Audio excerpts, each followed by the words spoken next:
ఆప్కి అదాలత్లో Maharashtra chief minister Devendra Fadnavis గారి మీదున్న ఆరోపణ, ఈయన విభజించే రాజకీయాలు చేస్తూ ఉంటారు.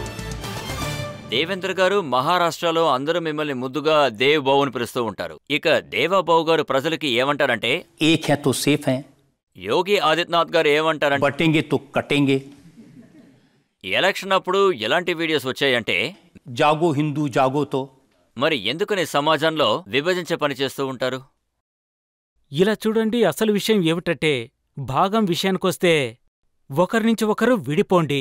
నేనేమంటానంటే దగ్గరికి రండి. ఏక్ హై తో సేఫ్ హై. దీని అర్థం మేమందరం కలిసి ఉండాలి అని. ఈ విభజించే పాలిటిక్స్ జరుగుతున్నాయి చూడండి. ఈ విధమైన వేర్పాటువాదంతో కూడిన మైండ్ సెట్ ఈ సమాజాన్ని పూర్తిగా జాతి నెపంతో ఒకరినుంచి ఒకరిని విడగొట్టడం. ఈ పని కాంగ్రెస్ పార్టీ అలాగే ఇండియా అలయన్స్ చేసింది. దానికి వ్యతిరేకంగా ప్రధానమంత్రి గారు స్పందించారు. ఏక్ హై తో సేఫ్ హై. కలిసి ఉంటే సుఖమన్న భావన అందరిలోకి తీసుకువెళ్లాము. నాకేమనిపిస్తుందంటే ఇది చాలా మంచి విషయం, ఏక్ హై తో సేఫ్ హై. పాజిటివ్ విషయం ఇది. మన సమాజానికి ఈ సందేశాన్ని ఇవ్వాలి, మీరందరూ కలిసి ఉండండి అని. విడిపోమని మేము చెప్పలేదు. జాగో హిందూ జాగోతో. ముస్లింస్ మేలుకోకూడదా? వాళ్ళు నిద్రపోలేదు, నిజం నిద్రపోలేదు.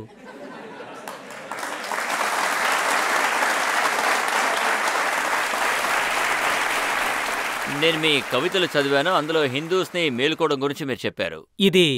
ఇది నా కవిత కాదు. నిజం చెప్పాలంటే ఈ పాట ఇది రామ్ జన్మభూమి ఆందోళన సమయంలో పుట్టింది.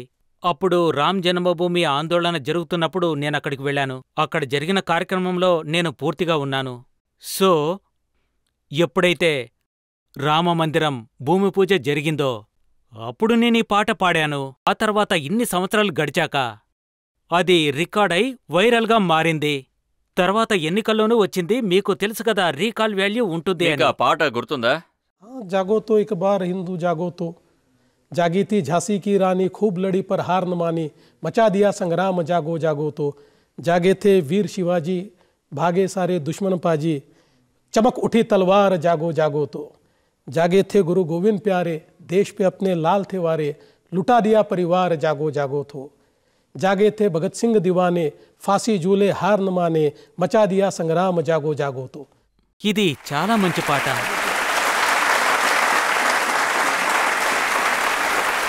ఆ పాటలో ఈ లైన్స్ కూడా ఉన్నాయి. जागे हैं नरेंद्र भाई 370 को दिया हटा, आतंक का काम तमाम, जागो हिंदू जागो तो. అవును, నిజం. ఇందులో తప్పేముంది?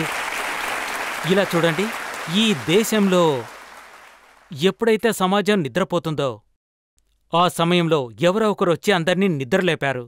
ఛత్రపతి శివాజీ మహారాజ్ ఆ సమయంలో మన దేశంలో గొప్ప గొప్ప రాజులు, స్వదేశీ రాజులు ప్రతి ఒక్కరూ మొఘలులకి సామంతులుగా పనిచేశారు. ఆ సమయంలో ఛత్రపతి శివాజీ ఏం చెప్పారంటే, మనకు స్వతంత్రం కావాలి, మనకు రాజ్యమూ ఉండాలని. అలాగే ఛత్రపతి శివాజీ మహారాజ్ ఏ విధంగా చెప్పారంటే, సమాజంలోని వ్యక్తులంతా ఏకం చేసి అప్పుడు వాళ్లలో స్వాతంత్రం పట్ల ఆసక్తి ఏర్పడింది. ఆ తర్వాతే వాళ్ళు స్వతంత్రం సంపాదించుకున్నారు. నాకేమనిపిస్తుందంటే, ప్రతి కాలంలో ఎవరో ఒకరు ఈ సమాజాన్ని మేలు కొలుపుతూనే ఉంటారని దాన్ని మేం పాట రూపంలో చెప్పడం జరిగింది. మేలుకోండి మేలుకోండి అంటూ ఇప్పుడు మీరు ఏం చెప్పారో నేను చెప్తాను. ఎన్నికలప్పుడు మీరు ఏమన్నారంటే, कुत्ता भी पेशाब नहीं करेगा औरंगजेब की पहचान पर, अब तो भगवा लहराएगा पूरे हिंदुस्तान पर.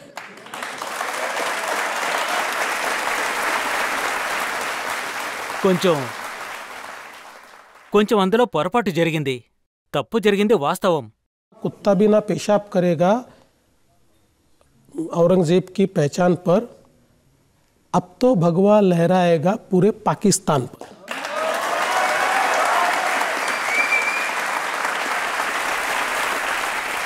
పాకిస్తాన్కి వ్యతిరేకంగా చైతన్యం తెచ్చాం. తర్వాత మీరు ఇది కూడా చెప్పారు, ఎవరైతే ఔరంగజేబ్ ఫోటోస్ చూపించి ఆ ఫీలింగ్స్ని తీసుకొస్తారో ఈ ఔరంగజేబ్ కొడుకు అసలు ఎలా పుట్టాడు అని. అవును, నేను చెప్పింది నిజమే. ఇలా చూడండి, ఔరంగజేబ్ మనకెప్పటికీ హీరో కాదు. అతను బయట్నుంచి వచ్చినవాడు. అలాంటి వాళ్ళొచ్చి మన దేశ ప్రజలుగా చలామణి కాలేరు. అలాగే ఔరంగజేబ్ మన దేశంలోని ప్రజలకు ఎన్నో అన్యాయాలు చేశారు. ఈ దేశంలో మతం పేరున ఔరంగజేబ్ ప్రజల్ని అంతం చేశాడు. ఈ దేశంలో ఔరంగజేబ్ మన ఆలయాల్ని కూల్చివేశాడు. అలాంటి ఔరంగజేబ్ మనకు హీరో ఎలా అవుతాడు? ఖచ్చితంగా ఉండకూడదు. ఇండియాలోని ముస్లింస్ కూడా హీరో కాకూడదు.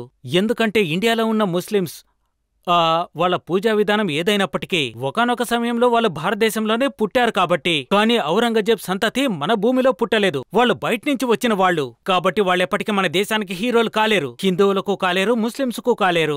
ఇక ఔరంగజేబ్ గురించి ఎవరైతే మాట్లాడుతున్నారో వాళ్ళను మేము ఖచ్చితంగా తిడతాం.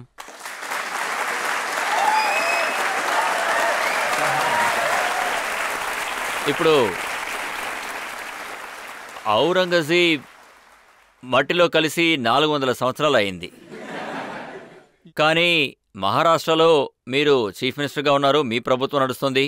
మీరేమంటున్నారంటే హిందూస్ ఇష్టపడరు, ముస్లింస్ ఇష్టపడరు అని. మరి ఆయనకి సమాధి ఎందుకు కట్టారు?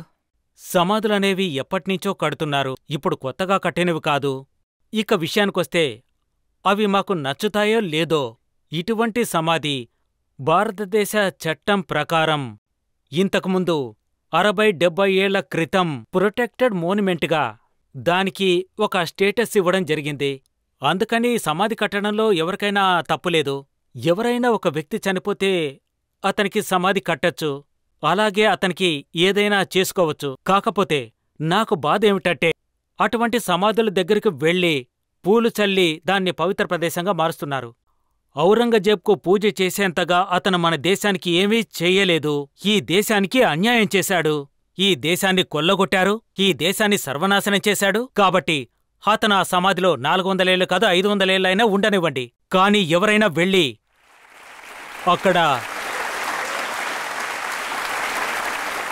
అక్కడికి ఎవరైనా వెళ్ళి అతనికి దైవాంశ సంభూతుడిగా స్టేటస్ ఇస్తే మేము అంగీకరించాం. దేవేంద్ర గారు, ముంబైలో ట్రైన్లో సీరియల్ బ్లాస్ట్ జరిగింది. 189 మంది చనిపోయారు. 12 మందికి లోవర్ కోర్టు శిక్ష వేసింది. హైకోర్టు వాళ్ళని క్షమించింది. ఇప్పుడు ప్రజలకి వచ్చిన డౌట్ ఏంటంటే ఆ 189 మందిని ఎవరు చంపారు? ఇలా చూడండి, హైకోర్టు తీర్పు ఇచ్చిన తరువాత అది మాక్కూడా కాస్త షాక్గానే అనిపించింది. అలాంటి తీర్పు రావడం, అన్ఫార్చునేట్లీ ఆ నిర్ణయాన్ని సుప్రీంకోర్టు స్టే చేసింది. సుప్రీంకోర్టు దీనిపైన ఫైట్ చేసింది. మా దగ్గర ఎలాంటి ఎవిడెన్స్ అయితే ఉన్నాయో ఆ ఆధారాల్ని చూపించి మేము సుప్రీంకోర్టుకి చూపించాము. లోయర్ కోర్టులో ఇచ్చిన తీర్పుని మీరు అంగీకరించండి అని. ఓవైసీ గారు చెప్పింది నేను చదివాను. ఆయన ఏమంటున్నారంటే ప్రభుత్వం బీజేపీది, దేవేంద్ర ఫడ్నవీస్ గారిది. తర్వాత ఈ ప్రభుత్వం ఉందే నిజమైన నేరస్తులు దొరికిపోవడం ఇష్టపడట్లేదంటున్నారు. ఇలా చూడండి, ఒక విషయం, ఆ బ్లాస్టు జరిగింది దాదాపు 2006 సంవత్సరంలో. హంతకుల్ని 2006లోనే పట్టుకున్నారు. వాళ్లమీద కేసు జరుగుతున్నది 2006 నుంచే. 2016 వరకు మా ప్రభుత్వం లేదు, వేరే ప్రభుత్వం ఉండేది, కాంగ్రెస్ ప్రభుత్వం. కాబట్టి ఇప్పుడు వెనక్కి వెళ్లి ఆ విషయం గురించి చర్చించడం మూర్ఖత్వం. కాకపోతే నా ఉద్దేశ్యం ఏమిటంటే ప్రభుత్వం కాంగ్రెస్దే కావచ్చు, అది ఆ ప్రభుత్వం చేసిందని చెప్పను. ఇక ఆ సమయంలో ఏదైనా పొరపాటు జరిగిందని నేను ఎప్పటికీ చెప్పదలుచుకోలేదు. నాకేమనిపిస్తుందంటే లోయర్ కోర్టులో ఏ జడ్జిమెంట్ అయితే ఇచ్చారో దాన్ని హైకోర్టు అప్రిషియేట్ చేయాలి. దాన్ని వాళ్ళు చేయలేకపోయారు. కాబట్టే మేం సుప్రీంకోర్టుకు వెళ్లాము. పైగా మేం చెప్పిన దాంట్లో విషయం ఉంది కాబట్టి సుప్రీంకోర్టు హైకోర్టు ఇచ్చిన తీర్పుని స్టే ఇచ్చింది. కానీ దేవేంద్ర గారు, ఏ ఆఫీసర్స్ అయితే వాళ్ళు ఎస్ఐటి కానివ్వండి లేదా పోలీసులు కానివ్వండి, ఈ విషయంలో వాళ్ళు సరిగ్గా ఎంక్వైరీ చేయలేదు, సరైన ఆధారాల్ని కోర్టులో ప్రొడ్యూస్ చేయలేదు, కేసుని వీక్ చేసేశారు. దాని గురించి కూడా మాట్లాడాలి కదా.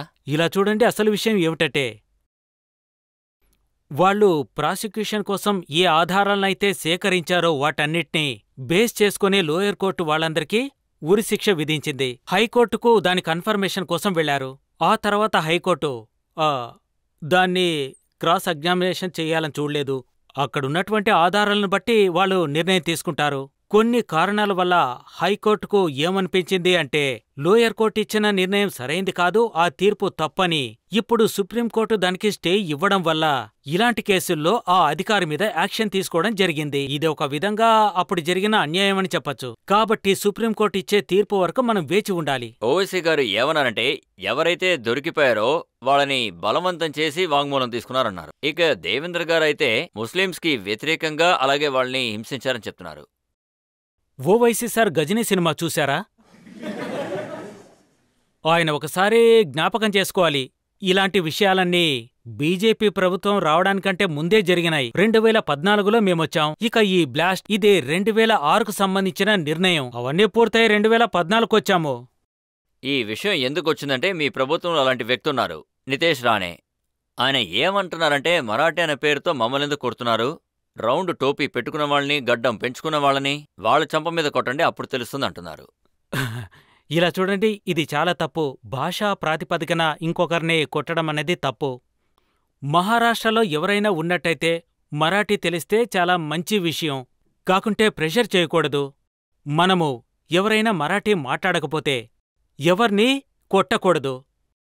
ఇకపోతే నితేష్ రాణా ఏమన్నారంటే ఆయన చెప్పాలనుకున్నది ఒకటి, కాని ఆయన చేసిన పన్ని నేనెప్పటికీ సమర్థించను. సో ఆయన ఏమన్నారంటే మీరు హిందూస్ మీద దాడి చేస్తున్నారు, ఇంకా ఎంతో మంది ఉన్నారు వాళ్ళు మరాఠీ మాట్లాడలేరు, వారిపైన దాడి ఎందుకు చేయరు అని. స్కూల్లో ఎందుకని మరాఠీ నేర్పించట్లేదు, అవునవును, ఆమీర్ ఖాన్ గారు, జావేద్ అఖ్తర్ గారు ఎందుకు మరాఠీ మాట్లాడలేదు అని అడుగుతున్నారు. ఆయన చెప్పిన విషయం ఒక విధంగా కరెక్టే, కాకపోతే అది సమంజసం కాదు. ఎందుకంటే మీరు కేవలం భాషా ప్రాతిపదికన వేరే ప్రజలు ఈ భాషను మాట్లాడకపోతే ఈ విషయంలో వారిని తక్కువ చేయడం మంచి విషయం కాదు. ఇది తప్పు. కాబట్టి దీని గురించి మనం చర్చించుకోవాలి. మరాఠీ గురించి మీలో ఎవరైనా ఏదైనా అడగాలనుకుంటున్నారా? ముంబైలో అందరూ మరాఠీ భాష కోసం కొట్టుకుంటున్నారు, బెదిరిస్తున్నారు, భయపెడుతున్నారు. మీ ప్రభుత్వం ఎందుకని ఏం చేయట్లేదు? చూడండి, 2-3 సంఘటనలు ఖచ్చితంగా జరిగాయి. ఇక ఎవరైతే ఇలాంటి పనులు చేస్తున్నారో వాళ్ళని ప్రభుత్వం విడిచిపెట్టదు. ఇక మొదటి విషయం ఏమంటానంటే మహారాష్ట్రలో మరాఠీ అన్నది నేర్చుకోవడం తప్పనిసరి. మేము దాన్ని కంపల్సరీ చేశాము, అందులో ఎలాంటి మార్పు ఉండదు. మహారాష్ట్రలో మరాఠీ తప్పకుండా మాట్లాడాలి అని వాళ్ళని ఒత్తిడి చేయడం ఇది కూడా తప్పేమీ కాదు. కాకపోతే ఎవరైనా మరాఠీ మాట్లాడకపోతే వారిపైన దాడి చేయడం అన్నది మా ప్రభుత్వం పని కాదు. ఆ విధంగా ఎవరైనా చేశారంటే వాళ్లపైన తప్పకుండా చర్యలు తీసుకుంటాం. మీ పార్టీలోని ఒక సీనియర్ లీడర్ నిషికాంత్ దుబే ఆయన ఏమన్నానంటే మహారాష్ట్ర ప్రజలారా మీరు బీహార్కి రండి, యూపీకి రండి, తమిళనాడుకి రండి, మిమ్మల్ని కొడతామన్నారు. చూడండి, ఇది కూడా తప్పే. యాక్చువల్గా ఆయన చెప్పింది నేను ఇంతవరకు చూడలేదు. ఒకవేళ అలా చెప్తే అది ఖచ్చితంగా తప్పే. ఎందుకంటే మనం ఎక్కడికి వెళ్తున్నాం, ఎందుకిలా జరుగుతోంది? అలాగే నేను ముఖ్యంగా మన మరాఠీ సహోదరులకు చెప్పదలుచుకున్నది మన సాంప్రదాయము, మన ఆచార వ్యవహారాలు. మరాఠీలు కేవలం మహారాష్ట్ర సాంప్రదాయం కోసం మాత్రమే పోరాడలేదు. ఈ దేశ స్వాతంత్ర్యం కోసం పోరాడిన వాళ్లలో మరాఠీలు ఉన్నారు. మరాఠా పానిపట్టు పోరులో ఎవరు యుద్ధం చేశారు? అమాగ్దా అబ్షాలి ఏం చెప్పారంటే పంజాబ్, బలూచిస్తాన్ మాకిచ్చేయండి, మిగతాదంతా మీరే ఉంచుకోండి, పూర్తి భారతదేశాన్నంతా, ఆ తర్వాత మిమ్మల్ని రికగ్నైజ్ చేస్తామన్నారు. మరాఠీలు అనుకునుంటే వాళ్లతో కాంప్రమైజ్ అయి ఉండేవారు. కాని మరాఠీలు మాత్రం 1 ఇంచు కూడా ఇవ్వడానికి ఒప్పుకోలేదు.